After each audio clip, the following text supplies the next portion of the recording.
Y vamos a concluir estas conferencias con el título del tema, las tentaciones de Jesús. En Mateo 4, versículos del 1 al 10, la Biblia nos describe este relato maravilloso de la forma como Jesucristo se enfrentó a Lucifer, a Satanás, que él mismo le llamó el príncipe de este mundo. Entonces Jesús fue llevado por el Espíritu al desierto para ser tentado por el diablo. Y después de haber ayunado 40 días y 40 noches, tuvo hambre. Y vino a él el tentador y le dijo: si eres hijo de Dios, di que estas piedras se conviertan en pan.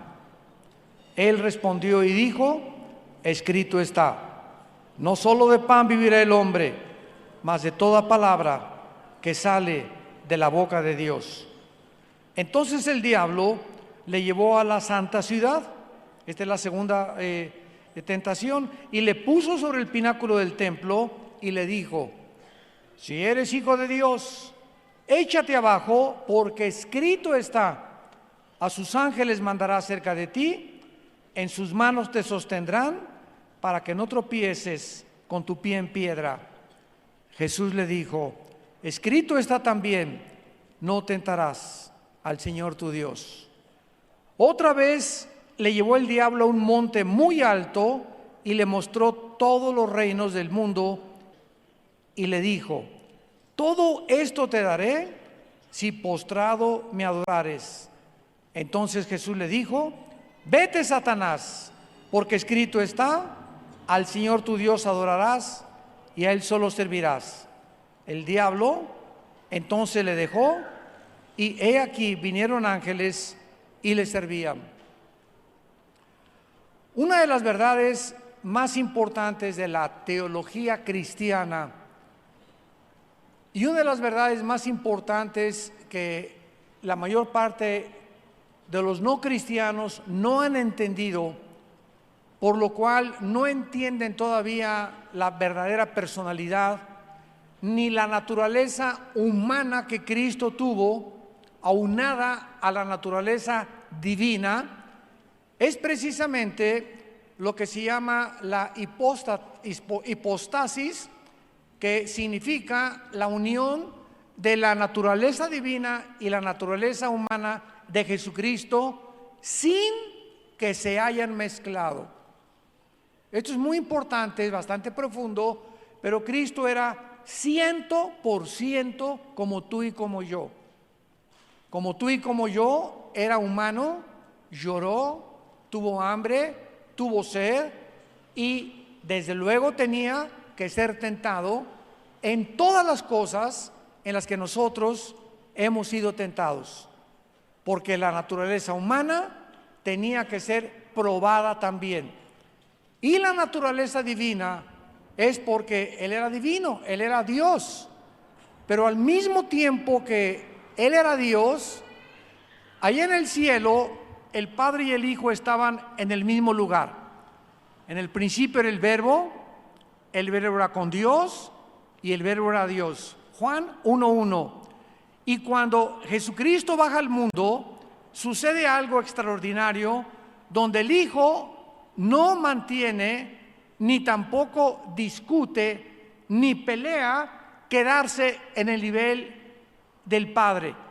Sin dejar de ser divino, se pone Él debajo del Padre, se somete al Padre para quedar bajo la voluntad del Padre, mientras mantenía su naturaleza humana para demostrarnos a nosotros que sus poderes divinos los ponía bajo el Padre para actuar bajo la voluntad del Padre, y nunca, mientras estuvo debajo del Padre, hizo su voluntad. Dice el capítulo 6 de San Juan: no he venido para hacer mi voluntad, sino la voluntad de Dios. Hace algún tiempo, un musulmán, estaba mi esposa y yo en una nación europea, y un taxista me dijo, quiero hacerle una pregunta. Sí, le contesté. Ustedes dicen que Jesús es Dios. Claro que fue Dios. Y me dijo, ¿acaso Dios puede morir? Y me quedé así. Muy buena pregunta, porque ustedes dicen que es Dios, pero contésteme, ¿puede acaso morir? Porque si Dios muere, me contestó el musulmán muy inteligente, se paralizaría el universo.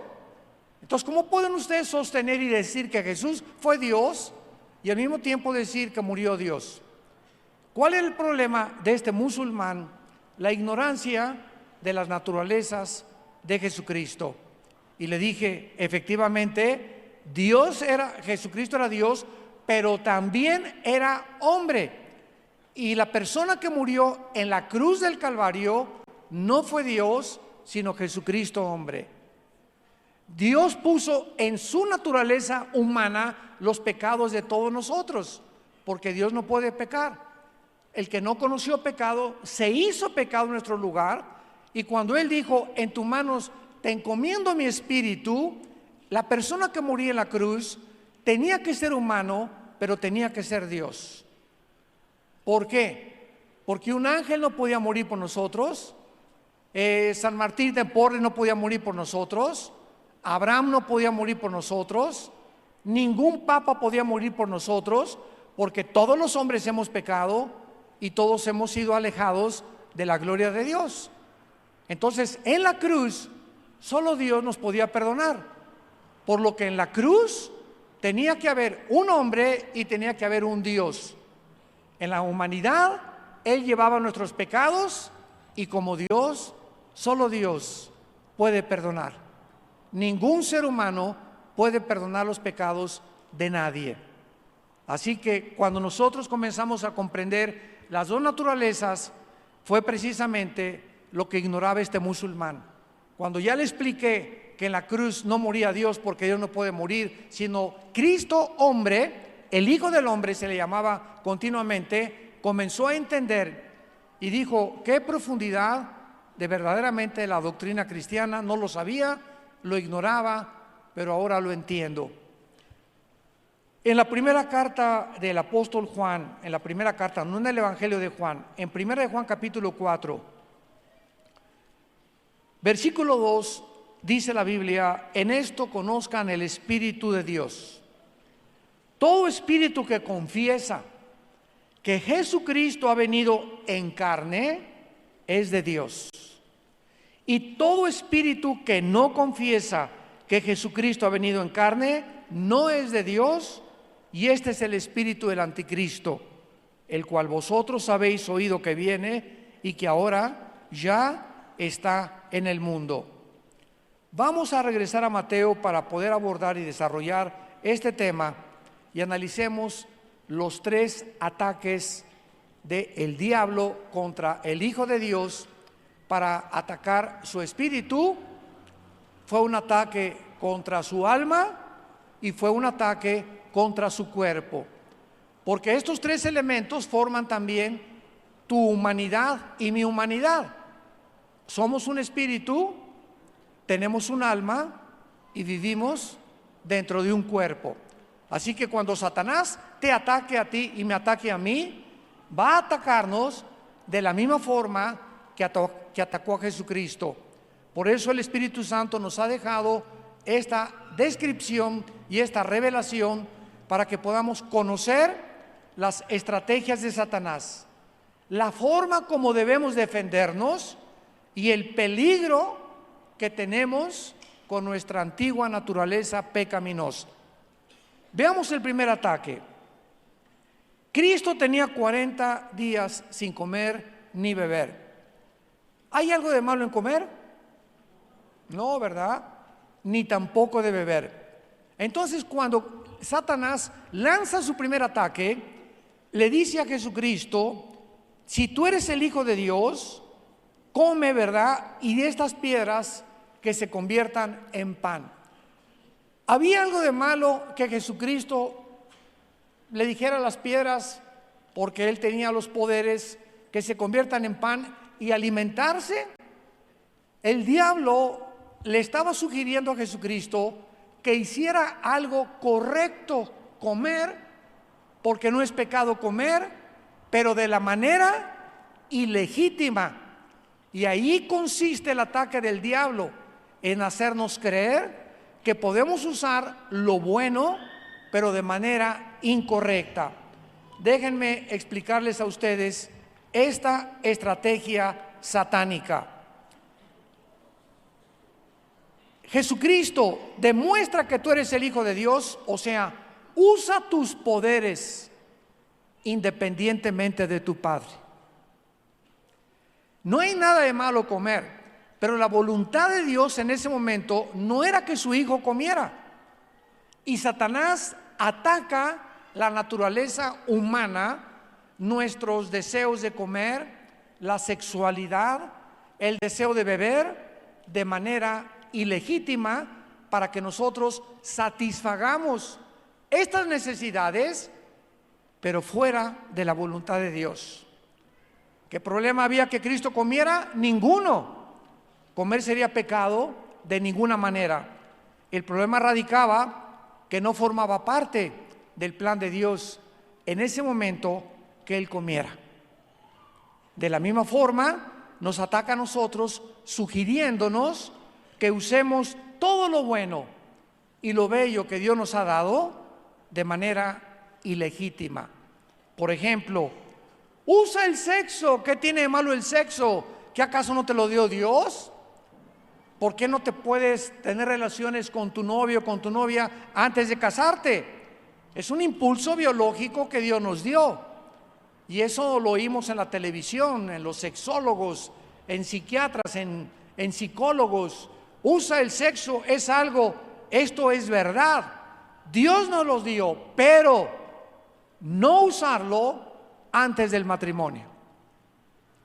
Entonces, el diablo nos sugiere que usemos algo natural, que es la sexualidad, pero Dios no lo diseñó el sexo para ser usado antes del matrimonio. La Biblia nos enseña que el sexo solo puede ser usado dentro de la esfera y de la dimensión del matrimonio. Usar el sexo antes del matrimonio o estando casados con otra persona es una manera ilegítima y estamos violando la ley de Dios. Dice Hebreos 13:4, honroso sea el matrimonio sin mancilla, sin mancha, que no lo ensucies, porque a los adúlteros y a los fornicarios Dios los juzgará. Dice Proverbios 6:32, el que comete adulterio es falto de entendimiento, corrompe su alma y su herida es difícil de que sea sanada. El adulterio o la fornicación o usar el sexo de manera ilegítima deteriora el carácter, descompone la persona, nos cierra y nos pone un velo para poder discernir la voluntad de Dios, porque es un pecado donde estamos atentando contra nuestra propia naturaleza, con la naturaleza de otros seres humanos y arruinando nuestro matrimonio. El diablo dice, come lo que quieras, si está bueno que comas, pero no con exceso, porque comer con exceso, ¿cómo se llama? Gula, como los romanos, que ponían las mesas de los bufetes y había camarones, había tlayudas, había esto, había pozole de Puebla, pozole oaxaqueño, tamales, etcétera, etcétera. Y los romanos llegó un momento de tanta depravación que cuando ya se sentían llenos, se metían una pluma y volvían el estómago para seguir probando los demás que no habían probado. Esto se llama el pecado de la gula. Entonces, el comer es bueno, pero lo podemos usar de manera ilegítima cuando aprovechamos de la comida. Y lo mismo dice el diablo, divierte lo que quieras. Oye, divertirte no es malo. Claro que no es malo, pero no en parrandas ni en orgías tampoco. Entonces, ¿las fiestas son malas? No, las fiestas no son malas. Son malas las fiestas del mundo. ¿El baile es malo? No, de ninguna manera. A mí me encanta bailar con mi esposa, el baile, el Danubio Azul, etcétera, etcétera. música clásica, es precioso el baile, pero el pecado es mover el bote, ¿verdad? Con movimientos sensuales, que son los bailes modernos. Ahí es cuando ya estamos saliéndonos un poquito, porque estamos exaltando la sensualidad. Entonces, Satanás nos va a sugerir que hagamos algo correcto de manera equivocada. Nos va a sugerir que satisfagamos nuestros apetitos naturales de manera ilegítima. Que usemos el privilegio. Oye, tú eres cristiano, somos libres en Cristo, pero violando nuestra responsabilidad y viviendo en libertinaje. Hay una persona que me dijo un día: ¿usted cree que la salvación se pierde? Y le dije: no, pues no, la salvación no se puede perder, porque lo que Dios nos dio es salvación eterna, no temporal. Ah, bueno, usted está predicando que entonces podemos hacer lo que querramos, porque si no se pierde la salvación, pues entonces qué bonito, ¿verdad? Pues me voy a dedicarme al libertinaje, voy a hacer esto y el otro. Y le dije: en Gálatas capítulo 5, el apóstol Pablo dio un consejo: a libertad fuimos llamados, solamente que no usemos la libertad como ocasión para la carne. Entonces le dije a esta persona: el hecho que tú me digas que como sabes que la salvación no se pierde, te vas a aprovechar de eso para pecar, me habla que tú no eres cristiano. Dice Romanos capítulo 6, cuando Pablo descubrió esto: entonces perseveraremos en el pecado para que la gracia abunde. Y lo contesta en Romanos 6: de ninguna manera. ¿O no sabéis que los que hemos muerto en Cristo hemos sido bautizados en su muerte? Porque somos sepultados juntamente con Él por medio del bautismo. No es el bautismo en agua, es el bautismo en el Espíritu Santo, a fin de que vivamos para una vida nueva. Entonces tengamos cuidado cuando creamos que porque somos libres y que la salvación no se pierde, y otros creen que sí se pierde la salvación, podamos usar nuestra libertad como ocasión para la carne. ¿Cómo le contestó Cristo a este ataque a Satanás en el versículo 4? Y le dijo Jesús: escrito está, no solo de pan vivirá el hombre, sino de toda palabra que sale de la boca de Dios. Nuestra obediencia es la mejor manera de demostrar nuestra fe. Un cristiano que no es obediente no lo es porque no cree que tenga que obedecer a Dios. Y sin fe, Hebreos 11:6, es imposible agradar a Dios. Entonces el diablo nos sugiere continuamente que lo más importante en la vida es satisfacer el hambre, satisfacer la sed, satisfacer la sexualidad. Pero de repente viene Jesucristo al mundo y nos dice: hay algo más importante que comer, hay algo más importante que beber, hay algo más importante que tu sexualidad. Nadie se ha muerto por no tener relaciones sexuales, nadie. ¿Podemos realmente subsistir sin comer muchos días? No sin agua tampoco. Y Cristo nos dice: cuando tú comienzas a entender que lo más importante para satisfacer es el alimento espiritual, la palabra de mi Padre, al comer diario la Biblia, al estar en contacto con la Biblia diario, al tener comunión diaria con Jesucristo y fortalecer nuestro espíritu, cuando yo tenga hambre y cuando yo tenga sed, pasan a segundo plano. Y entonces si tengo 3 o 4 meses como casado y por alguna razón vivo lejos de mi esposa y pues muchos andan arañando las paredes ya y dicen: es que mi esposa cometió adulterio porque pues ella me dice que nanay, y me castiga a mi esposa como con un chicote, me duele más que el chicote, que porque no le he dado dinero, etcétera, etcétera. Ahí descubrimos que no es verdad que tengamos que satisfacer muchas veces estos impulsos biológicos cuando vivimos cerca de Cristo, porque Él es el que nos fortalece y el gozo del Señor es nuestra fortaleza. Entonces tenemos que descubrir eso, que la Biblia nos fortalece de tal manera que podemos, ¿verdad?, en lo famoso ayuno, estar 1 o 2 días sin comer, pero no le recomiendo a nadie que ayune si tienes que trabajar. Si tienes diabetes, no te atrevas a ayunar. Si no puedes estar 1 o 2 días dedicado a estar en la palabra y a memorizar la palabra, no ayunes. De nada te sirve no comer, irte a trabajar y por acá, por ahí con dolor de cabeza, pero Dios le dice al arcángel Gabriel: mira, Panchito lleva 3 días que ni torta se ha comido, ponle una palomita. Y el ayuno no es para echarle manita de puerco a Dios, ni para forzar a Dios que nos cumpla nuestras necesidades. Voy a ayunar para que sane a mi hijo. ¿Dónde está eso en la Biblia? Voy a ayunar para que me dé un trabajo Dios. O sea, Dios me tiene que ver en un estado de sacrificio para que se acuerde de mí. Es el mensaje que le estamos mandando. Y Dios nos contesta: ¿que tú no sabes que mi misericordia es nueva cada mañana? ¿Tú crees que yo necesito que tú hagas sacrificios para que yo pueda satisfacer tus necesidades? De ninguna manera.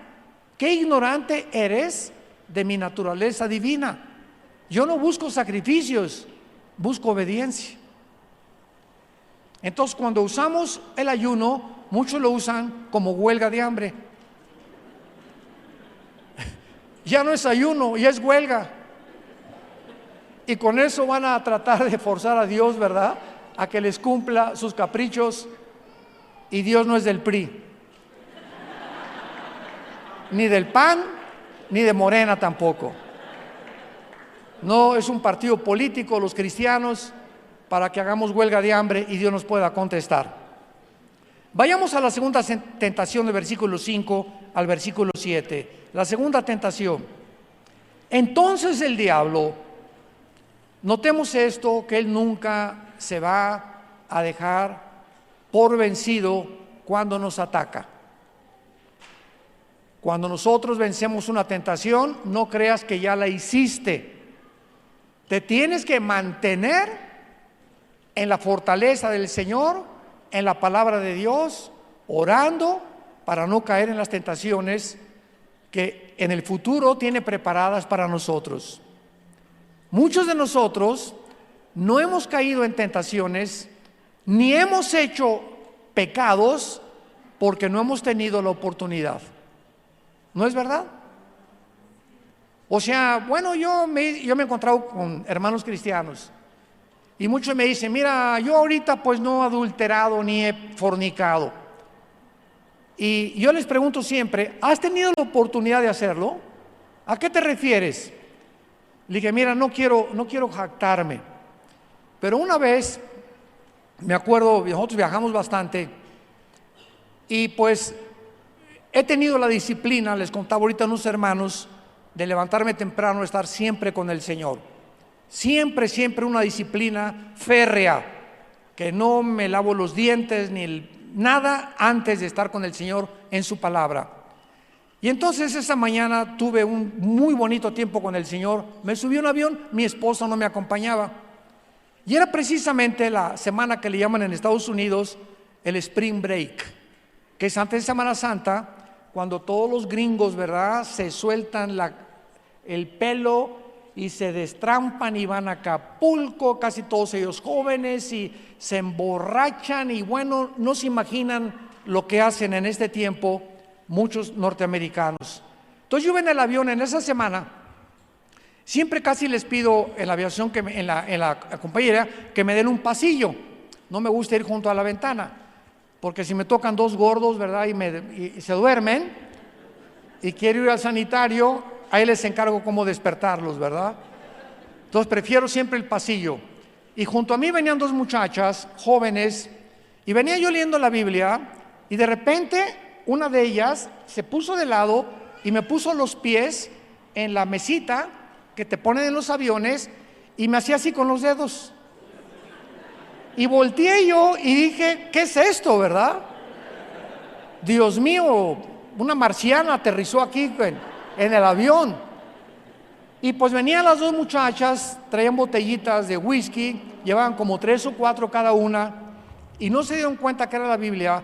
Y le dije en inglés con mucho respeto: te voy a agradecer que me quite tus pies porque están sobre mi Biblia. Cuando yo dije la palabra Biblia, ella hizo así como un resorte sus pies, sus piernas, se sentó normal y lo primero que me preguntó es: ¿qué tú eres cristiano? Le dije: soy pastor.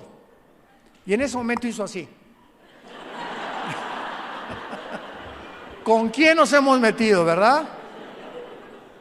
Pero yo le contesto a mi esposa como un incidente, porque en ese momento se los digo: si yo no hubiera estado fuerte y no estuviera en el Señor, aunque sea pastor, quién sabe si hubiera soportado la tentación, porque me estaban invitando después, ¿verdad?, a que bajara con ellas y que las acompañara, y pues nadie me ve, nadie en el avión me reconoció, y pues y así pensamos: nadie me ve, pero Dios observa todos nuestros caminos.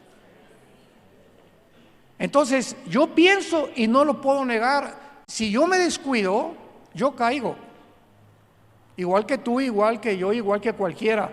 No somos ángeles, tenemos una naturaleza traicionera, y el que piense que está firme, mire que no caiga. Hoy platicábamos en la comida de muchos que han sido grandes hombres de Dios por muchos años y cayeron.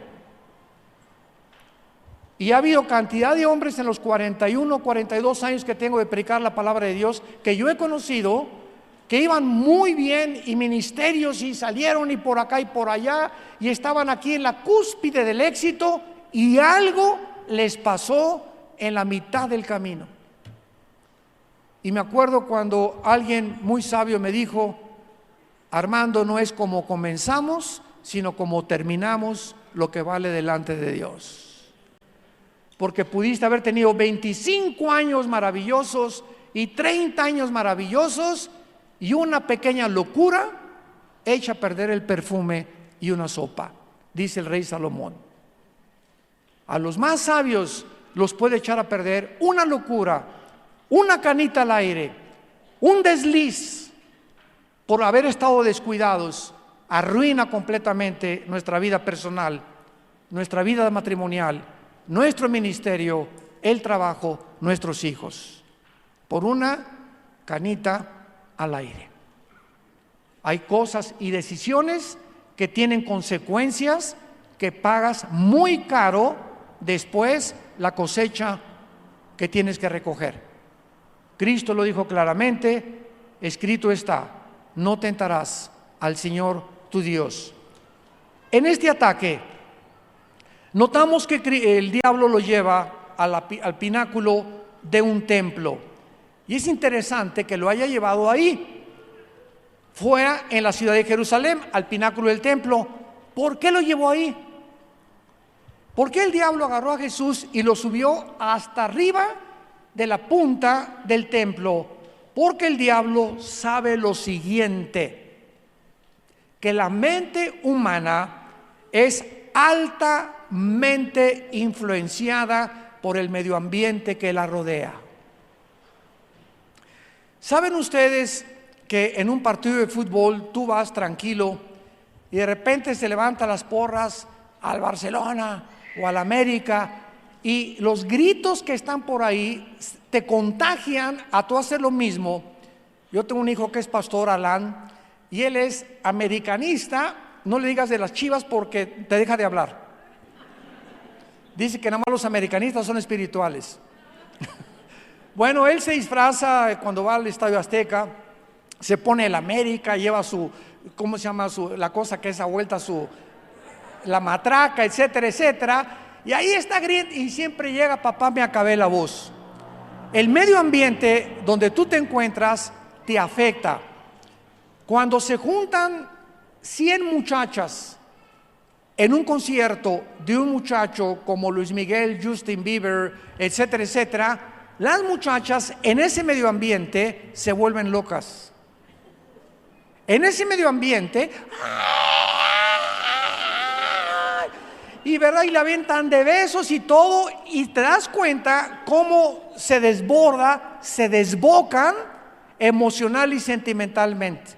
No lo harían en la calle con cualquier persona, pero bajo ese medio ambiente les influye para poder desembocar todas sus pasiones y todos sus sentimientos.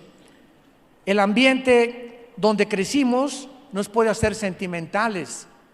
Yo me acuerdo la primera vez que regresé a Oaxaca, yo nací aquí en la ciudad de Oaxaca, y pasaron casi 40 años, 35 o 40 años que no volví aquí a mi tierra. Y precisamente volví cuando el pastor Betanzo me invitó una vez a predicar con ustedes. Y cuando yo me bajé el avión aquí en Oaxaca, sentí algo en mi alma que no había sentido nunca en ninguna parte donde he viajado. Y sin que yo me acordara de eso, sentí algo, ¿verdad?, que me conectó con el lugar geográfico donde Dios escogió que yo naciera. Pero muchas veces estos lugares nos conectan y nos traen sentimientos que nos cambian completamente. Cuando alguien se muere, por ejemplo, y pierdes un hijo, o tu esposo, o tu papá, yo no les recomiendo ver sus fotografías en 4 o 5 meses. Y ahí están los hermanos. Mi papá, mi hijo, pues ¿para qué lo ves? Guárdalas, o sea, al ver las fotos nos trae recuerdos que nos van a lastimar y van a tocar. El contacto con el medio ambiente nos lastima, y si te hace daño no lo hagas. Entonces, dentro de 5 o 6 meses que estés más fuerte, ve las fotos que te traen recuerdos sentimentales. Mientras tanto no las veas. Mi esposa se fue, hermano, mírela. ¿Para qué la veo? ¿Para qué la ves? Fíjense cómo somos, ¿verdad? O pasamos por un bosque y ahí hace ¿cuánto? 10 años tuviste una novia y pusiste en el bosque Chencho ama Chencha con un corazoncito, y después de 10 o 15 años regresas ahí y al ver el corazoncito en el árbol te trae memorias y comienzas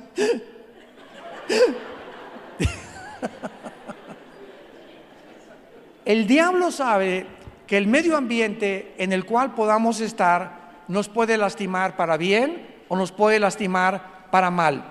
Es experto en llevarnos a nosotros a un pináculo de la fama, del poder, del éxito, de la popularidad, para ahí embriagarnos, atormentarnos y poder controlarnos. El diablo ataca los sentimientos y las emociones de las personas. Y cuando somos demasiados sentimentales o emocionales, yo por ejemplo, tenemos un familiar, me reservo su nombre, que es una persona, es mujer, y es muy inteligente de la familia de nosotros. Todos tenemos, ¿verdad?, la oveja negra y los que son listos y los que son brutos. O no tan inteligentes como otros, ¿verdad? Y esta persona en mi familia es una persona con doctorados y lo que ustedes quieran, pero en el área emocional es una persona tan inmadura como ustedes no se imaginan, y por eso lleva 3 matrimonios. Entonces ella es brillante intelectualmente, pero en el área emocional los hombres la han conquistado, y por ser ella tan emocional y tan sentimental ha caído, y los hombres con los que se ha metido han sido o borrachos, parranderos o jugadores. El último le puso una tranquiza que no se imaginan. Finalmente esta persona en la familia ya entendió, gracias a Dios, y pues ya ahorita es madura, se casó con un hombre de Dios, pero tuvo que aprender que la inteligencia y el coeficiente intelectual que ella tenía no le ayudaba en el área emocional. Y así tenemos personas que están cocidas como una hamburguesa. La coces, se cose de un lado, ¿y qué pasa si no la volteas? Nadie se la come cruda, ¿verdad? Tiene que estar cocida de abajo y cocida de arriba. En el libro de Amós dice, son tortas no volteadas. Hay cristianos que en la iglesia y están en la juventud, la presidenta de la femenil, y van y reparten folletos, y en su casa le pegan a la esposa. En su casa a sus padres son unos desobedientes, pero aquí en la iglesia son jóvenes que destacan por todo su énfasis en la Biblia, etcétera, etcétera, son tortas no volteadas.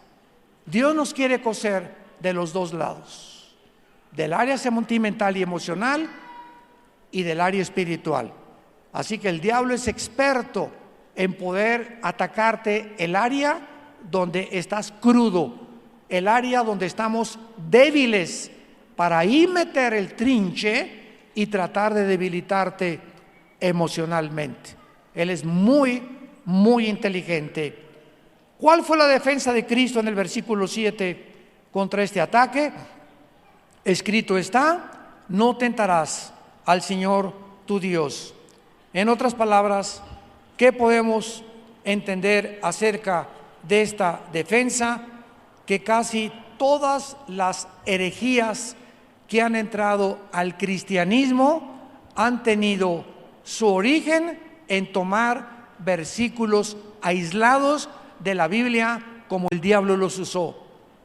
¿Ya lo notaron que usó la Biblia? El diablo le dice a Cristo y le cita el Salmo 91:11. Oye, escrito está: a sus ángeles mandará a que tu pie no tropiece en piedra. Dicen que el diablo nunca es más diablo que cuando trae la Biblia debajo del brazo. El hecho que una persona traiga la Biblia así, no creas que es cristiano.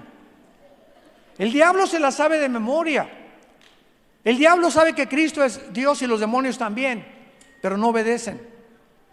Entonces de nada te sirve conocer la Biblia y ser un experto en teología y en soteriología y en escatología y angeliología, y sin embargo eres un rebelde a sus mandamientos. Hace muchos años había un gran escritor en México muy famoso, ya murió. Escuchen esto: este hombre en México tradujo la Biblia del griego al castellano. Imagínate nada más, ¿no?, el trabajo tan minucioso y tan detallado que se requiere para hacer esto. Y una vez me invitaron a un debate contra él y me dijeron que él había oído de nuestra persona y quería debatirme por el radio. Esto fue por el radio, no fue por la televisión. Y cuando yo oí que él era el traductor de la Biblia del Nuevo Testamento, lo primero que pensé fue: pues es cristiano. Oye, si alguien conoce el Nuevo Testamento, es él, las palabras originales de todo, etcétera, etcétera. Y entonces comenzó el debate y yo no entendía por qué él me quería agredir. Y oiga, usted cree, y siempre presumiendo, como dijo en el griego, hablaba en griego, y me quería apantallar en el griego diciéndome: pues yo conozco mucho más que tú.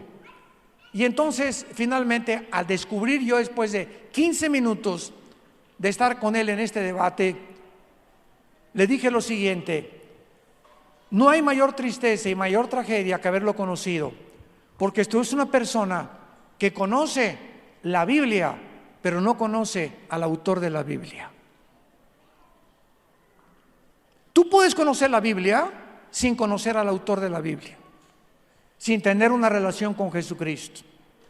Y así hay cantidad de sectas, cantidad de religiones, cantidad de personas cultísimas que conocen el Antiguo Testamento y conocen esto y el otro sin tener el conocimiento de Dios, por no tener al Espíritu Santo. Y así es exactamente el diablo. El diablo conoce la Biblia, pero no tiene una relación con Dios. Rompió su relación con Cristo. Y esta es la tragedia más grande que le puede pasar a una persona. Tú hablas con un mormón y el mormón te dice: podemos ser dioses, y yo te lo demuestro. ¿Tú podrías, como cristiano, encontrarte un mormón, demostrarle que no somos dioses? Porque te cita que Cristo dijo, ¿qué no está escrito en los Salmos, Salmo 82, serán dioses? Entonces, ¿qué acaso no somos dioses?, dicen los mormones. ¿Tú sabes cómo contestarle? Yo recuerdo hace algunos meses que hubo un predicador en la televisión que dijo que éramos Jehová Junior. Me reservo el nombre de este predicador. Y cuando yo oí públicamente que él dijo en la televisión que éramos dioses, porque los hijos de los canguritos son canguros, los hijos de elefantes son elefantitos, y si somos hijos de Dios somos diositos, Jehová Junior. Esa fue la conclusión a la que él llegó. Tuve que debatir públicamente en un mensaje que se tituló No somos dioses. Entonces, podemos tomar un versículo de la Biblia, inflarlo, llevarlo al extremo y convertirlo en una herejía. Tú te encuentras a un testigo de Jehová, es una secta tremenda, y te dicen que no existe el infierno. Te dicen que Cristo es un ángel y te dicen que Él no puede ser Dios. Ellos no creen en Cristo como Dios. ¿Le puedes contestar? ¿Le puedes debatir a un testigo de Jehová, tu vecino, porque andan por todos lados? Pues son muy insistentes. ¿Te puedes encontrar con una adventista del séptimo día? ¿Ustedes por qué no guardan el sábado? Contéstale, te gano. Yo guardo el sábado, el domingo, el lunes, el martes, el miércoles, el jueves, el viernes y el domingo. No, ¿qué nada más el sábado guardas tú? Así les digo yo. Y se quedan así, no saben qué contestar, ¿verdad? Y nada más el sábado lo guardas. Nosotros guardamos todos los días son santos para nosotros ya. Ya no hay un día específico que se nos obliga. Nos juntamos el domingo porque los apóstoles, después de la resurrección, el primer día resucitó Cristo, el Espíritu Santo en Pentecostés vino el domingo, nos reunimos el domingo. 1 Corintios 16, 1 al 2, los apóstoles partían el pan el domingo, y por eso, pero no se nos impone. Si tú trabajas en un hotel el domingo, no cometes pecado si no vienes a la iglesia, porque es el día que tú tienes que trabajar en el hotel o en el trabajo que tengas. Pero Dios quiere que tengamos un día de descanso después de 6 días de trabajo. Y el lunes puede ser para ti el día de descanso, puede ser el martes, puede ser el miércoles, es el día que tú dejas de trabajar. Y lo dedicamos completamente, ¿verdad? Con la familia y con el Señor, etcétera, etcétera. Entonces, las sectas usan la Biblia sacando de contexto, inflando un solo versículo sin tomar en cuenta todos los demás de la Biblia. Y por último lugar, el ataque más fuerte que Cristo recibe es el tercero. Mateo 4, del 8 al 10. Otra vez le llevó el diablo a un monte muy alto y le mostró todos los reinos del mundo y la gloria de ellos. Y le dijo: todo esto te daré si te hincas y me adoras. Si te pones de rodillas y reconoces que soy superior a ti. Cristo entonces le contestó: vete, Satanás, porque escrito está: al Señor tu Dios adorarás y a Él solo servirás. En este último ataque, el diablo tenía su última oportunidad de arruinar la misión de Jesucristo, y esta es la razón por la cual Cristo antes ayunó 40 días y 40 noches. Él se enfrenta a este ataque en el desierto, y es interesante que en el Evangelio de Lucas dice la Biblia que los demonios, cuando salen de una persona, andan buscando dónde reposar. Y esta palabra en el griego significa lugares donde no hay agua. ¿Por qué los demonios buscan lugares desérticos? Hay una secta que se llama Pare de Sufrir, que es del Brasil. Y en esta secta ellos enseñan a que pongas vasos de agua junto a tu cama en la noche para que los demonios no se acerquen. Tomando un versículo de la Biblia de Lucas, que los demonios buscan lugares desérticos y de alguna manera tienen fobia a el agua, para creer que si pones vasos de agua, los demonios no se acercan a tu cama ni te jalan los pies. Entonces, cuando vemos que el diablo lo lleva a un desierto, es porque el diablo trabaja precisamente en lugares despoblados para poder debilitar la naturaleza del ser humano. Y le lleva a un monte muy alto, y noten ustedes que Cristo no lo contradice. Te doy todos los reinos del mundo si te hincas y me adoras. La Biblia en Juan 12:31, en otros versículos, Cristo le llama al diablo el príncipe de este mundo. Cristo le adjudica a Satanás un título de realeza. Él es un príncipe. Y antes del príncipe, ¿qué es? Rey. Antes de que él cayera, era el rey. Y cuando él cayó, bajó al principado, con sus principados satánicos. Entonces, es verdad que el mundo, de alguna manera, lo controla el diablo. Primera de Juan 5:19. El mundo entero está bajo el control del maligno.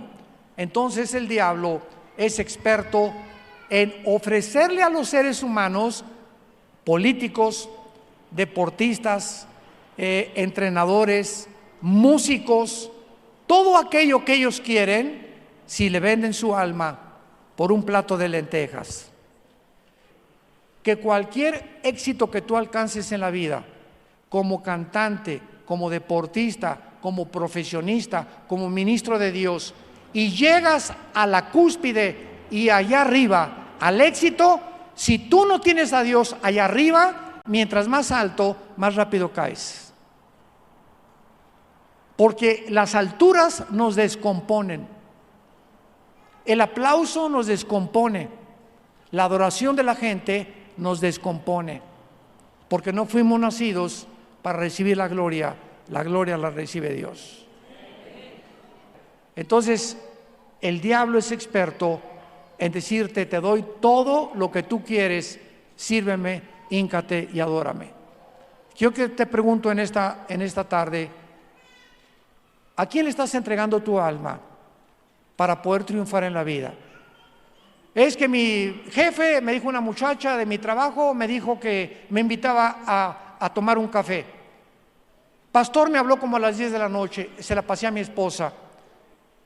Hermana, es que mi jefe me invita y es casado, ¿qué hago? Yo soy soltera. Mi esposa le dijo: no te atrevas a aceptar una invitación de tu jefe. Es que me dijo que me iba a aumentar el sueldo. Y entonces le contestamos: estás vendiendo tu alma al diablo por un miserable sueldo. Porque a lo mejor sí te aumenta el sueldo, pero este es un hombre casado, trae un anillo, y este anillo, ¿sabe lo que significa? Que ya no salimos del mercado. Cuando una mujer ve este anillo, huye, salte corriendo, porque ese hombre ya no está en el mercado, ya no está en el menú. Esto significa que ya estamos unidos a una mujer. Y cuando no traes este anillo, ¿verdad?, es cuando muchos se aprovechan de ti. Entonces, ¿cuántas personas por un sueldo mejor, por venderse, por vender su cuerpo, porque el compadre me invitó con unas prostitutas, me voy de parranda con él, porque si no me voy con él es mi jefe y a lo mejor pierdo mi trabajo? ¿Cuántos de nosotros somos tentados a vender nuestra alma al diablo por un miserable plato de lentejas? Y la Biblia nos dice: ¿de qué le sirve al hombre ganar el mundo si pierde su alma? Pregúntate en esta tarde: ¿a quién estás sirviendo? ¿Quién es tu amo? ¿Qué es lo que representa a Jesucristo en tu vida? Cuando venga la tentación, porque va a venir, y todos vamos a ser tentados para que nuestra fe sea probada, ¿estás seguro, estás segura de pasar la prueba? Para terminar, hace algunos años un hombre me habló a las 1 de la mañana. Oye, Armando, me dice: fíjate que mi jefe,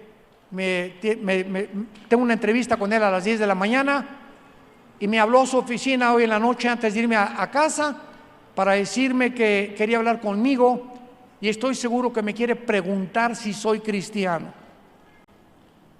Y entonces, ¿qué le digo?, me dijo. ¿Cómo que qué le dices?, le contesté. Pues claro que lo eres, no te avergüences jamás de decirle que eres cristiano. Bueno, porque Dios no nos ha dado un espíritu de cobardía, sino de poder.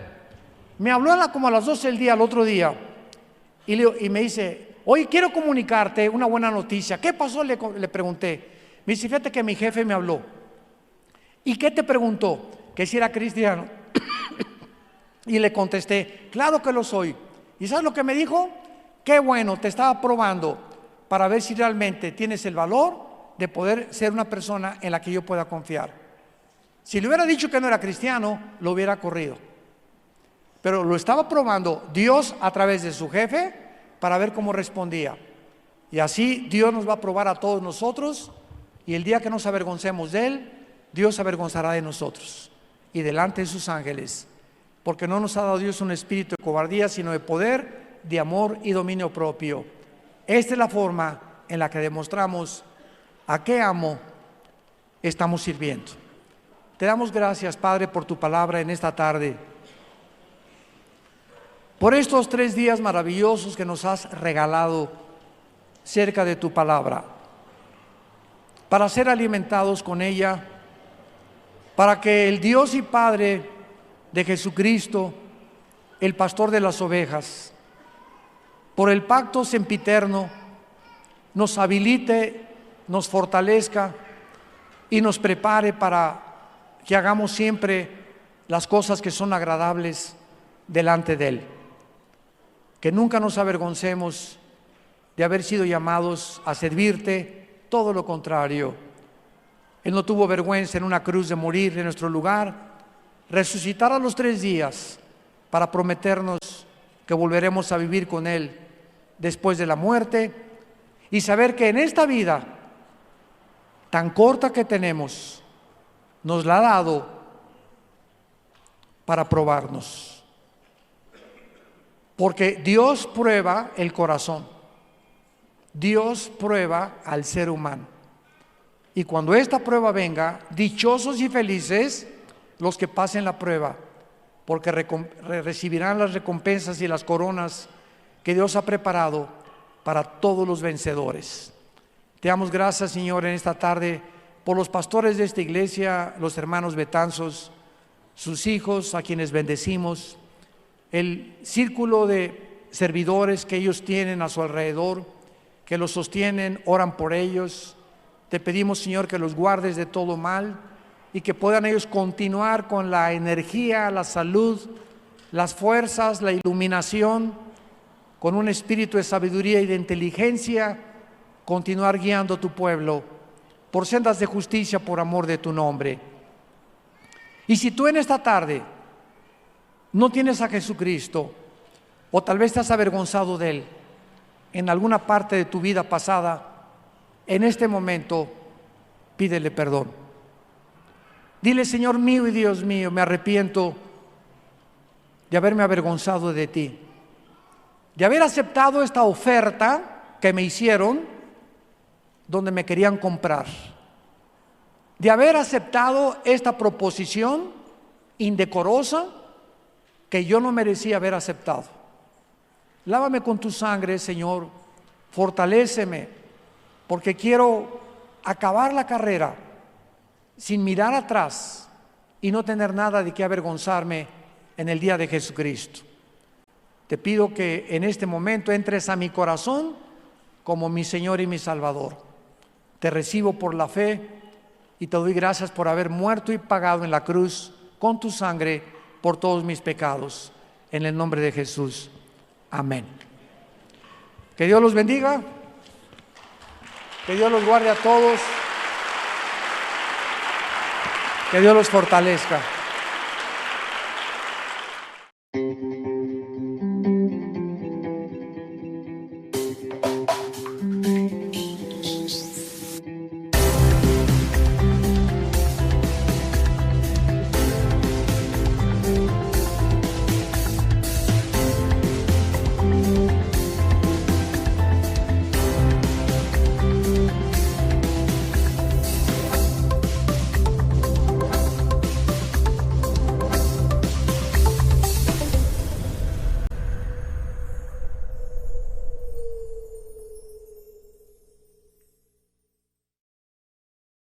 Y quiero compartir con ustedes en este momento el tema creer para vivir. Así se titula el tema que vamos a desarrollar, creer para vivir. Una de las cosas más importantes que nosotros los cristianos debemos de compartir con la gente es hacerle entender a la gente, a tus familiares. En nuestra familia también nos costó trabajo el decirles que el cristianismo no es una religión. Yo recuerdo cuando rechacé la religión que mis padres nos inculcaron, Les contaba yo ayer porque me decepcioné muchísimo de tantas cosas que descubrí, mentiras, etcétera, etcétera. Y pues me fui al otro lado, ¿verdad? Me fui al lado del ateísmo. Y cuando mi hermano me comenzó a compartir ya a los 26 años de edad que yo tenía, que él no me venía a hablar de ninguna religión, porque le dije, mira, estoy hasta acá de religiones, las he estudiado, el catolicismo, el hinduismo, el zoroastrismo, el islam, etcétera, etcétera, y ninguno de sus líderes me parece adecuado, todos son sacrificios, todos son, cada quien dice que tiene la verdad. A ver, le dije a mi hermano, ¿cuál de las religiones es la verdad? Y él simplemente me dijo, mira, no tengo a hablar de ninguna religión, te vengo a hablar de una persona. Una persona, me dice, sí, a ti te gusta y has estudiado los héroes, has estudiado los grandes conquistadores, porque yo soy adicto a la lectura desde muy niño, siempre me ha gustado mucho leer. Y actualmente por lo menos 3 libros leo al mes. Soy adicto a la lectura, es mi adicción, creo que es una buena adicción. Y cuando me habló de Jesucristo, le dije, sí, cómo no, nació en Belén, ¿verdad? Y su madre fue la Virgen María. Pero cuando él me dijo, ¿en dónde has leído acerca de Jesucristo? Yo no recuerdo jamás en la religión que teníamos que hayamos nunca abierto la Biblia. Nunca teníamos una Biblia con un candado. Y solo cuando venía un padrecito, porque a mi papá le encantaba comer con ellos, invitarlos a comer, etcétera, etcétera, él le quitaba el candado y él era el autorizado para leérnoslas. Nosotros no la podíamos leer. Bueno, todo esto fue cambiado a través del tiempo, cuando vino la revolución ecuménica y el cambio tremendo, cuando ya la Iglesia romana comenzó a permitir que se leyera la Biblia por el pueblo sin que ya tuviera el imprimatur o la autorización del Vaticano. Y pues gracias a Dios hay ahorita millones de católicos que han comenzado a leer la Biblia y han comenzado a descubrir que el cristianismo es muy diferente a como nos lo habían enseñado. Entonces comencé a leer a Cristo y descubrí que el cristianismo no son dogmas, ni ceremonias, ni liturgias, ni sacrificios. De irnos de rodillas caminando a la villa 1 kilómetro, 3 kilómetros, o no comer en 8 días o 10 días, o golpearnos con pencas de plátano o de ayute o de agave, ¿verdad?, la espalda para sangrarnos y que Dios nos mire y que tenga misericordia de nosotros. Cuando vine a la Biblia, descubrí que el cristianismo está basado en un hecho histórico, y el cristianismo está basado en la resurrección de Jesucristo. Si Jesucristo no hubiera resucitado, el cristianismo no podría ser sostenido en pie, porque el cristianismo o permanece en pie o se derriba con la resurrección de Jesucristo. El hecho que este hombre, Jesús de Nazaret, haya vuelto a vivir a los 3 días, revolucionó mi vida. Hoy precisamente es el día en que a nivel internacional se celebra la resurrección de Jesucristo, porque Él volvió a vivir el primer día de la semana, que es precisamente bajo el calendario gregoriano en el que tú y yo vivimos, es el domingo. Los judíos tienen otro calendario que es el calendario lunar, que consiste en 360 días al año. Los cristianos tenemos el calendario solar, porque un papa llamado Gregorio cambió los 360 días a 365 días, y desde hace aproximadamente 2000 años contamos el año con 365 días, minutos y segundos. Entonces, cuando comencé a descubrir que Jesucristo había resucitado, me comencé a interesar en su vida más profundamente, porque aunque yo sabía, ¿verdad?, que nació en Belén, su madre fue la Virgen María, todo eso lo sabemos todos los de cualquier religión, hasta los musulmanes conocen que Jesucristo fue un hombre importantísimo, no conocen la profundidad de sus enseñanzas, ni tampoco que Él realmente haya resucitado a los 3 días. Entonces necesitamos tratar de definir qué significa creer, que eso es precisamente lo que quiero compartirles a ustedes en esta mañana. Hace algunos años, uno de los más grandes científicos alemanes, nacionalizado norteamericano, y que fue el primer astrofísico que mandó el primer cohete a la Luna en 1969. Él se llamaba Werner von Braun. Era un alemán nacionalizado norteamericano y él tenía estudios bíblicos en la NASA. Todos los días, al entrar con sus empleados, a las 7 de la mañana, de 7 a 7 y media, él les compartía un estudio bíblico. Y escuchen las palabras de este científico que dijo en la Universidad de Harvard, en Massachusetts, antes de morir: la credulidad es virtud de gente que no piensa o razona. La incredulidad de gente que razona superficialmente. En cambio, la fe cristiana es el resultado de razonar profundamente, pero al mismo tiempo reconociendo con modestia las limitaciones de nuestro pensamiento. Y así es, efectivamente, todos los seres humanos de alguna u otra manera creemos en algo o en alguien, pero lo importante no es simplemente creer, sino en quién crees. Por ejemplo, ¿verdad? Mucha gente cree en los platillos voladores, en los ovnis. Otra gente cree que venimos de los animales, que se les enseña en las escuelas y en las universidades, sin que los estudiantes ni los mismos maestros hayan investigado que es imposible genética, biológica y físicamente que provengamos de los animales, pero lo quieren creer. Otros creen en las filosofías orientales. Los Beatles, por ejemplo, que fueron el conjunto inglés musical más famoso de los 60, 70, creían que allá en los Himalayas, en la India, había una sociedad que se llamaba la Sociedad del Thule, que fue la que le enseñaron los brujos a Adolfo Hitler, y que había sacerdotes allá que podían tener una revelación extraespacial y una revelación sobrenatural del mundo invisible espiritual. Y los Beatles comenzaron a creer en eso. Ellos creían, ¿verdad? Y comenzaron a fumar marihuana y comenzaron a traer las drogas a Europa y al occidente, y todos sabemos, ¿verdad?, el desenlace y cómo terminó este grupo de cantantes ingleses.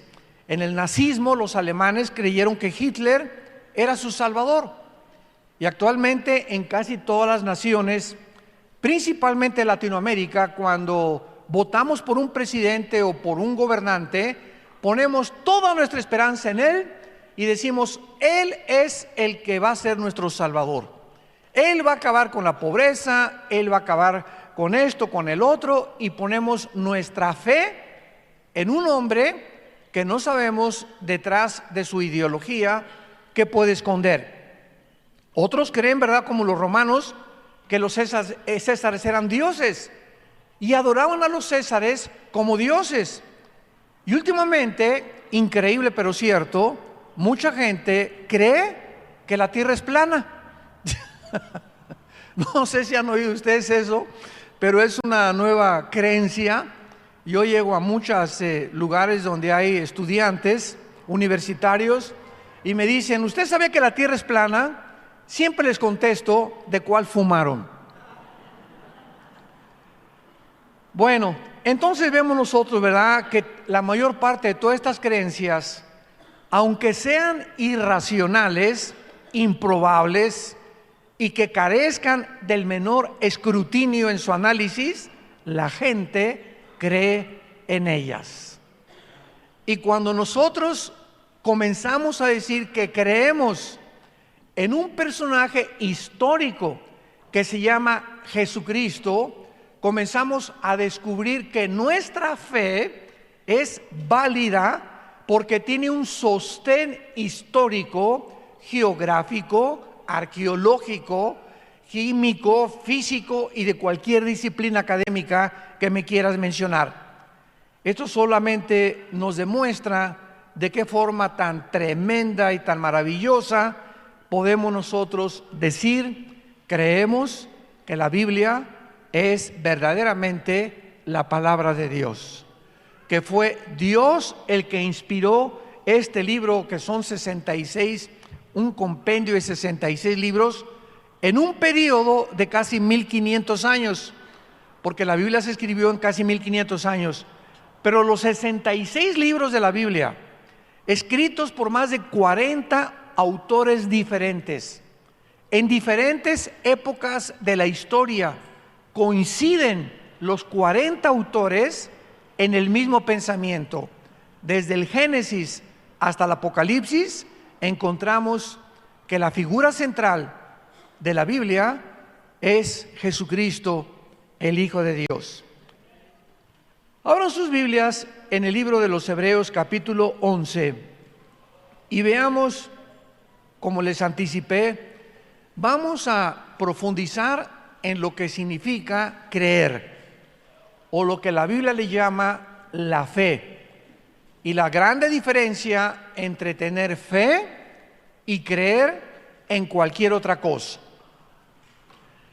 En Hebreos capítulo 11, versículo 1, la Biblia da una definición de lo que es la fe, y dice así: es pues la fe, la certeza de lo que se espera, la convicción de lo que no se ve. Noten ustedes las dos palabras especiales que el Espíritu Santo escogió para definir la fe. La fe es una seguridad, una certeza de qué cosa, de lo que esperamos. En otras palabras, la fe está relacionada con el futuro. Estamos esperando algo que se nos dice aquí que se va a cumplir. Y esta seguridad profunda en la vida, lo vamos a ver quién nos la da. Y en segundo lugar, es una convicción de algo que no vemos. Entonces, los que quieran apuntar, la fe está relacionada con el futuro y con lo invisible. Y esto podríamos decir a primera vista, qué difícil es creer algo que no veo, porque esto es lo que se llama, ¿verdad?, dentro del pragmatismo filosófico, o los ateos siempre dicen lo siguiente: yo no creo en lo que no veo, en lo que no oigo, en lo que no gusto, en lo que mis 5 sentidos no perciben. Esto es lo que basa el ateísmo. Ellos tienen que ver, oír, sentir para creer. Y a nosotros se nos manda lo contrario. Entonces, cuando alguien dice que tiene fe, por ejemplo, yo tengo fe en que me voy a sacar la lotería. Esa no es fe, porque no está escrito que te vas a sacar la lotería. Yo tengo fe en que mi hijo se va a sanar. Bueno, puede ser y no puede ser, porque Dios nos promete que Él va a sanar todas las enfermedades. Puede ser que muchas veces sea mucho mejor, que muchas personas se vayan a la otra vida, que está mucho mejor que seguir sufriendo en este mundo. Entonces, hay mucha gente que cuando dice tengo fe en algo, no sabe lo que están diciendo. Nuestra fe tiene que estar basada en las promesas de Dios. Si Dios no me lo ha prometido, yo no tengo por qué decir que es fe. No es fe, es una creencia, porque la fe tiene que ser sostenida por la palabra de Dios. Y así existe una grande diferencia entre el cristianismo y todas las religiones del mundo. ¿Saben ustedes cuál es la diferencia entre el cristianismo y el catolicismo, el hinduismo, el islam, el zoroastraísmo y todas las demás creencias que hay en el mundo? Dos cosas principales. Todas las religiones, sin excepción, todas las religiones creen que para ser una persona salvada necesita hacer buenas obras. todas sin excepción. Y en segundo lugar, que se necesitan hacer ciertos sacrificios. Los mismos aztecas, tribus indígenas, le ofrecían a los dioses el corazón de los seres humanos, porque algo dentro del alma humana nos dice que tenemos que hacer algo o algún sacrificio, purgar la mala conciencia con la que nacimos. Los egipcios enterraban a sus víctimas con su espada y con comida. ¿Quién les dijo a los egipcios que iba a haber vida después de la vida? Los hindúes creen que es la religión más antigua del mundo. El hinduismo es la religión más antigua del mundo. Creían o siguen creyendo en la reencarnación, que cuando alguien muere regresas de cucaracha a un ratón o a una vaca.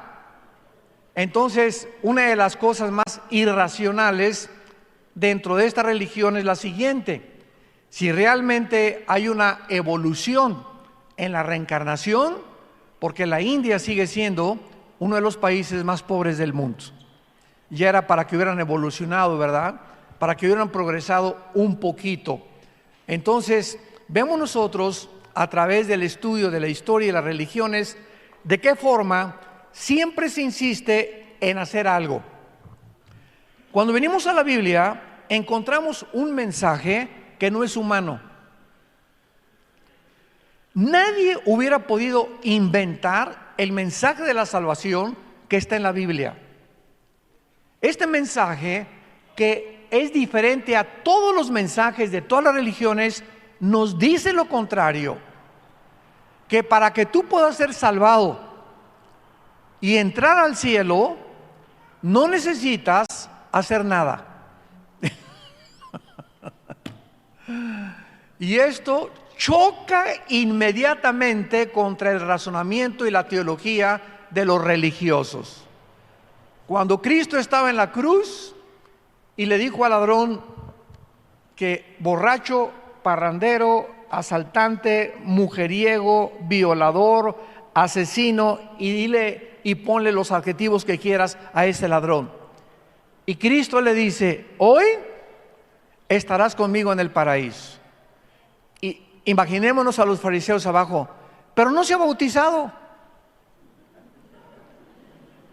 nunca hizo ninguna obra buena, nunca se fue de rodillas, ni nunca se sangró las rodillas, ni la espalda se la golpeó con pencas de plátano, le pegó a su abuelita y a su mamá, y era bien grosero y blasfemo. Ahí sí, nada más porque sí. Así ya ahorita, con todo lo que hizo, tú le dices que se va al cielo. La palabra de la cruz es locura al que se pierde. Dios lo hizo a propósito para enloquecer y confundir nuestra sabiduría, porque de acuerdo a nuestra sabiduría necesitamos hacer algo para que Dios nos acepte. Y si no hemos hecho algo bueno, y si no voy a la religión y no hago buenas obras, y no me pongo el miércoles de ceniza aquí, y no hago un sacrificio, o no compro un asilo de ancianos, o un lugar para los niños pobres, como los artistas de cine, pues fulano de tal construyó un asilo para los ancianos, el artista no sé qué, que ganó el Grammy, que ganó el Oscar, todo mundo ya, ¿verdad? Es un altruista, es segurísimo que se iba al cielo. Al Capone, el famoso gángster de los 20s, 30s en Chicago, en diciembre se disfrazaba de Santa Claus y se ponía afuera de las iglesias disfrazado de Santa Claus, regalándole dulces a los niños.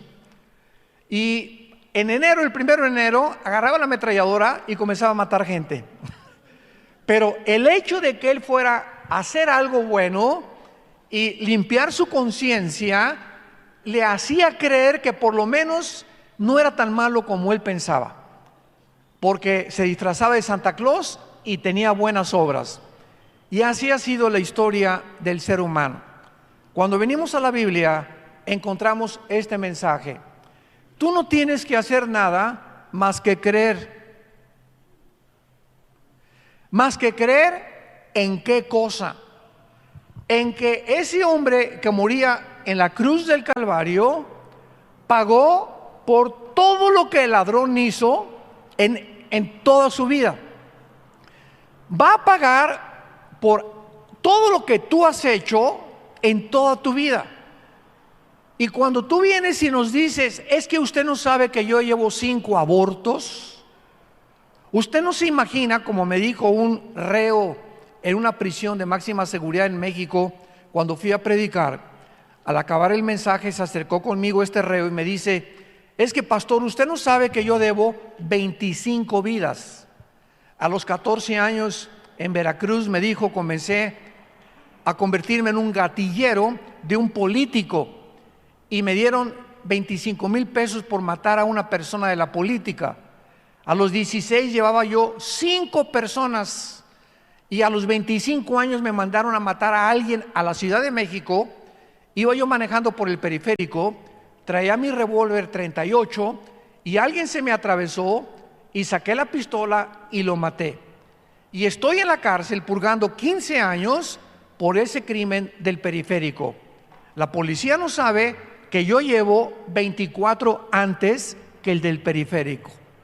Y me preguntó, ¿usted cree que Dios me va a perdonar? Y le contesté con la Biblia, la sangre de Cristo nos limpia de toda maldad. Y cuando el ser humano escucha eso, que Dios paga en nuestro lugar en la persona de su Hijo, para que todo nuestro pasado, no importa lo negro que haya sido, nos regala, porque es un regalo, no tenemos que hacer nada, la salvación.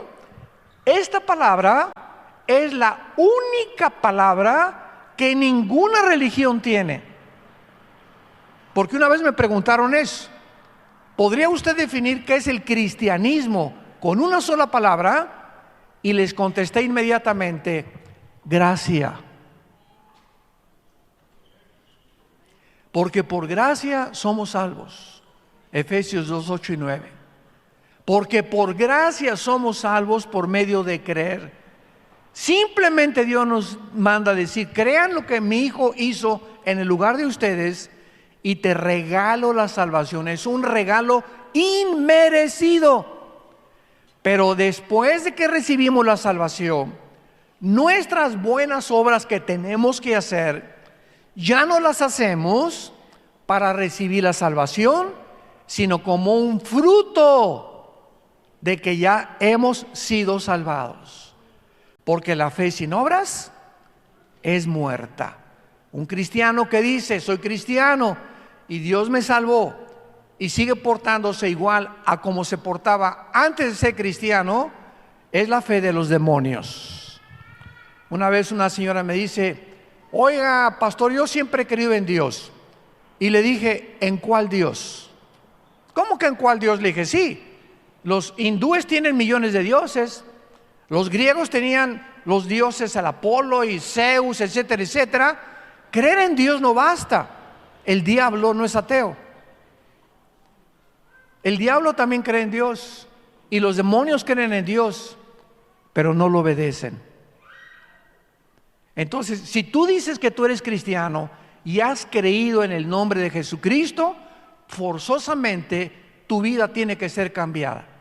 Amas más a tu esposa, amas más a tus hijos, comienzas a leer la Biblia. Un cristiano que no lee la Biblia y que me dices, tengo un mes que no leo la Biblia, tengo un mes que no oro, no eres un cristiano, eres un religioso.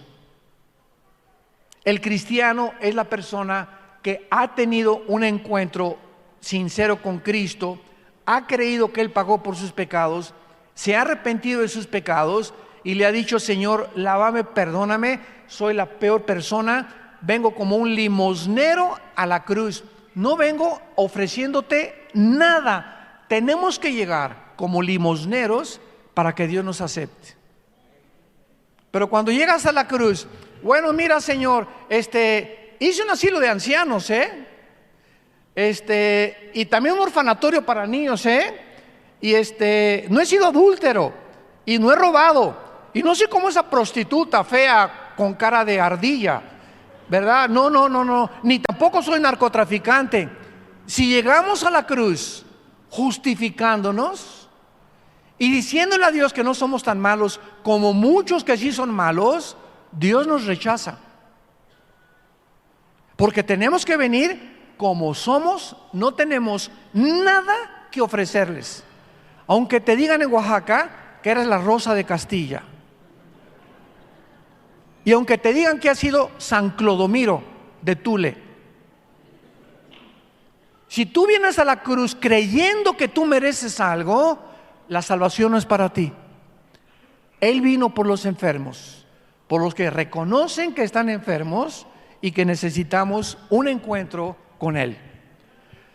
Vayamos a Juan capítulo 4, el Evangelio de Juan capítulo 4, y veamos todo este ejemplo que hemos estado en este momento desarrollando en el caso de una mujer de lo peor, la famosa mujer samaritana, una mujer que no iba a misa, una mujer que no iba, ¿verdad?, que no se podía jactar de que fuera buena, era una mujer prostituta, era una mujer adúltera, y cuando se le encuentra a Cristo, ni siquiera estaba casada con la persona que estaba viviendo, vivía en amaciato. Y veamos el encuentro entre esta mujer y Jesucristo. Cuando Jesucristo se le encuentra en el capítulo 4, versículo 9, la mujer samaritana se impresionó al principio porque los judíos no podían pasar por Samaria. Cuando vino la cautividad babilónica, 600 años antes de Cristo, por los babilonios, muchos judíos en Samaria regresaron con muchas costumbres babilónicas y mezclaron el judaísmo con las religiones babilónicas, y entonces los judíos ortodoxos dijeron: no, ustedes no son como nosotros, y ni siquiera se atrevían a pasar de Judea hacia el norte por Babilonia, por Samaria. Entonces, cuando Cristo entra a Samaria con sus discípulos, los discípulos iban, nos imaginamos, ¿verdad? Híjole, si alguien nos ve y nos toma una foto ahorita, o si alguien ahorita se da cuenta que estamos aquí, nos van a llamar que cómo andamos con pecadores, cómo podemos atravesar por un lugar que no es digno de nosotros ni de nuestra religión. Y le dice la mujer: ¿cómo tú, siendo judío, me pides de beber? Por eso se sorprendió. Yo soy mujer samaritana, porque judíos y samaritanos no se tratan entre sí. Aquí había ya un prejuicio cultural entre dos grupos étnicos. Cristo le responde: si tú conocieras el don de Dios y quién es el que te dice dame de beber, tú le pedirías y él te daría agua viva. Cristo aprovecha la ocasión para poder convertir una conversación terrenal. Era una mujer que eran las 12 del día, y en esta hora, a las 12 del día, era cuando más sol calentaba, y podemos entender por qué esta mujer prostituta, mujer adúltera, ¿verdad?, como tú quieras, a las 12 del día iba a sacar agua, porque las mujeres que no eran como ella, las mujeres decentes, iban temprano antes que saliera el sol. Entonces, para que nadie la viera, casi las prostitutas y las mujeres muy inmorales, a las 12 del día iban, cuando estaba el sol tremendo sobre sus rostros, para sacar agua sin que nadie las viera. Y esta hora en la que Cristo se encuentra con ella, estaba programada por su Padre. Dios programó que Cristo pasara exactamente, no a las 8 de la mañana, no a las 9 de la mañana, sino a las 12 del día. ¿Cómo lo sabemos? Lo dice el versículo 4: y le era necesario pasar por Samaria. Era algo obligatorio. Cristo tenía una cita. Todo su calendario se lo arregló el Padre a Cristo. Todo lo que hizo Cristo en los 3 años y medio que Él desarrolló era un calendario, una agenda, no de Él, porque Él no vino a hacer su voluntad. El Padre le decía, sana a ese y a ese no lo sanes. Sácale a los demonios a este y a este déjaselos. Hace esto y aquello. No hacía nada. Cristo no operaba en su propio poder, sino en el poder del Padre y del Espíritu Santo. Entonces estaba completamente arreglada esta cita para la enseñanza que nos va a dar el Espíritu Santo. Bueno, entonces más adelante, el versículo 13, Cristo le dice a la mujer, cualquiera que beba esta agua, o sea, la que ella estaba sacando del pozo, volverá a tener sed. Mas el que bebiere del agua que yo le daré, no tendrá sed jamás, sino que el agua que yo le daré, seréle una fuente de agua que salte para vida eterna. Es lógico que esta pobre mujer no entendió ni papa lo que Jesús le estaba diciendo. ¿De qué agua me estás diciendo? ¿De cuál vida eterna? La mujer le dijo, Señor, dame esa agua para que yo no tenga sed. Tal vez dijo, él trae un cantarito por ahí de alguna agua escondida que nadie conoce, mágica, y ella creyó que estaba hablando así de alguna cosa que él podía darle, y todavía desde la perspectiva terrenal. Jesús le dijo, ve, llama a tu marido y ven acá. Cuando Jesús le dice, llama a tu marido, Jesús sabía que no estaba casada. Vean ustedes la misericordia de Dios con los pecadores. Llama a tu marido. La mujer le respondió, no tengo marido. Jesús lo sabía, pero se lo dijo a propósito. Y Jesús le dijo, bien has dicho, no tengo marido. Porque le dice Jesucristo, 5 maridos lleva la chulis. Ahora Cristo comienza a revelarse a ella sobrenaturalmente y a demostrarle que realmente él no era cualquier hombre, sino que realmente conocía su pasado sin que jamás antes la haya visto. 5 maridos tienes, le dice Jesucristo, y al que ahora tienes no es tu marido. Pecadora, borracha, parrandera, te vas a ir al infierno. ¿Eso le dijo? Nunca jamás Jesús la condenó. Ella era ignorante de la religión, como lo vamos a ver a continuación. Esto has dicho con verdad. Entonces la mujer, versículo 19, le dijo, Señor, me parece que tú eres profeta. Y vean la respuesta de la mujer. Nuestros padres adoraron en ese monte. Ustedes dicen que en Jerusalén es el lugar donde se debe adorar. Esta mujer, inmoral, al mismo tiempo de ser adúltera y llevar 5 maridos, era una mujer religiosa. ¿Cuántos conoces así tú? Que tienen su amante, pero se persignan el domingo. O van a alguna iglesia el domingo. Que roban y asaltan y matan, pero traen una medallota con la Virgen de la Macarena.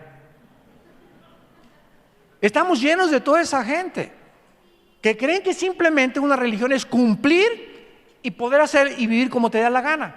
Entonces, esta mujer le plantea a Cristo un problema que es de los más grandes de toda la historia. Y una pregunta que yo traía en mi mente también por muchos años. Los católicos dicen que en la iglesia católica. Los protestantes dicen que en la iglesia protestante. Los mormones dicen que en la iglesia mormona. Los musulmanes dicen que Mahoma.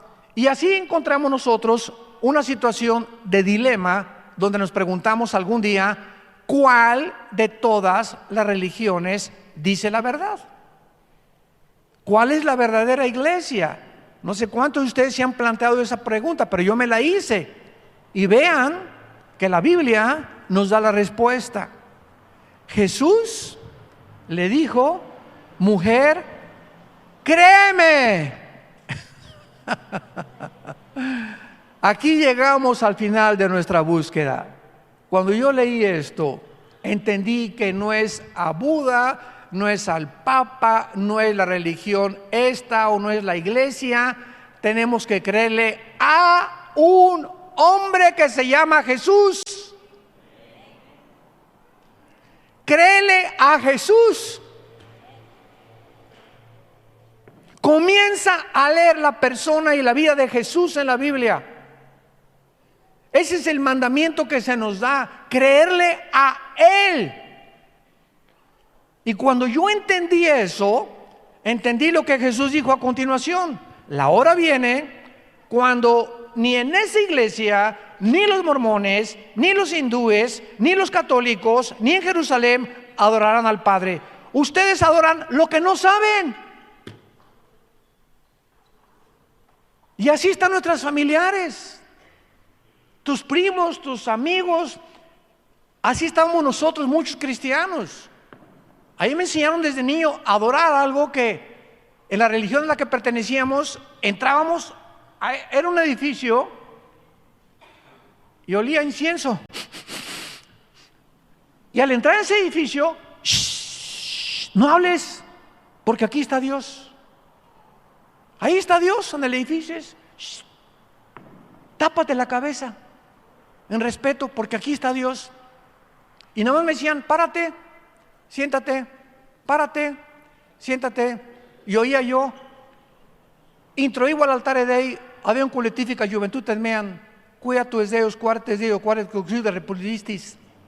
En latín, quién sabe qué estará diciendo. Pero salí a la iglesia, ¡que viva Zapata!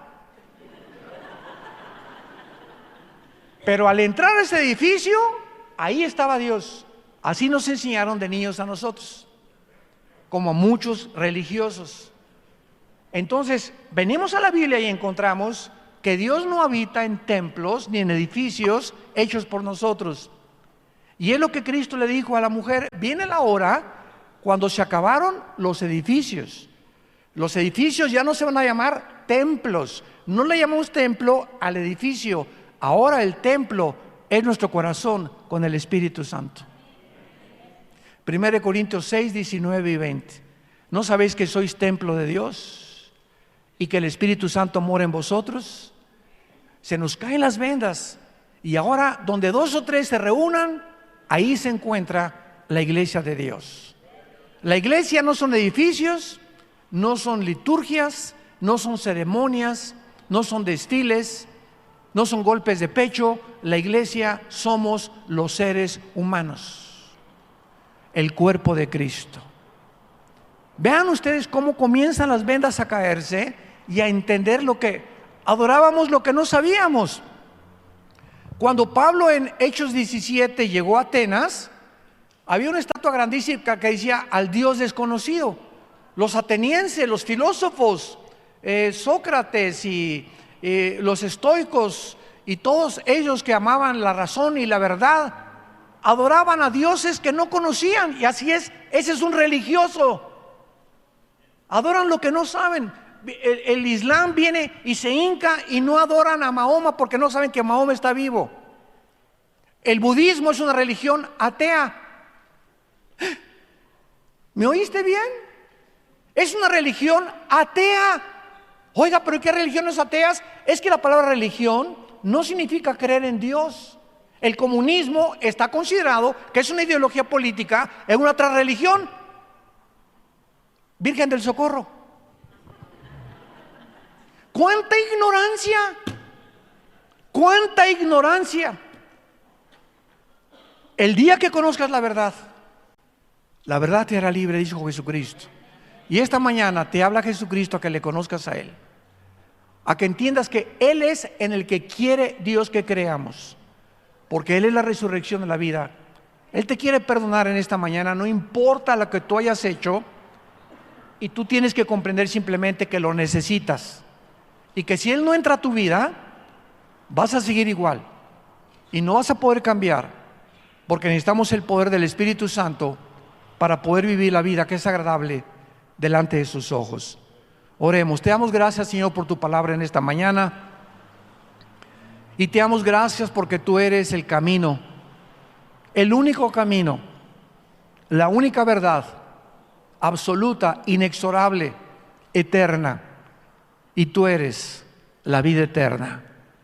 Has venido y has centrado nuestra vida en la persona de tu Espíritu para darnos la eternidad, para que cuando muramos en paz, sabiendo que vamos a ser trasladados a un mundo mucho mejor, donde tú podrás secar nuestras lágrimas y donde todos nuestros sufrimientos, angustias y problemas que en esta vida atravesamos no van a ser comparables con la gloria que en nosotros se va a manifestar. Ven a Jesús en esta mañana y dile ahí desde tu lugar. Los que nos observan por la televisión lo pueden hacer también diciéndole: Padre Santo que estás en el cielo, te pido perdón por mis pecados. Ahora he comprendido que no puedo hacer nada por borrar mis pecados del pasado, más que creer, confiar, saber que tú en esa cruz pagaste con tu sangre por ellos, y lo creo y te pido que entres a mi vida, porque creo que a los 3 días volviste a vivir. Tú eres la resurrección y la vida, dándome la promesa que el día que yo muera volveré a vivir y te veré cara a cara y podré saber que mi fe no fue en vano. En el nombre de Jesús, amén. Gracias a Dios por este mensaje. Gracias a Dios por la palabra de Dios. Gracias por la Biblia.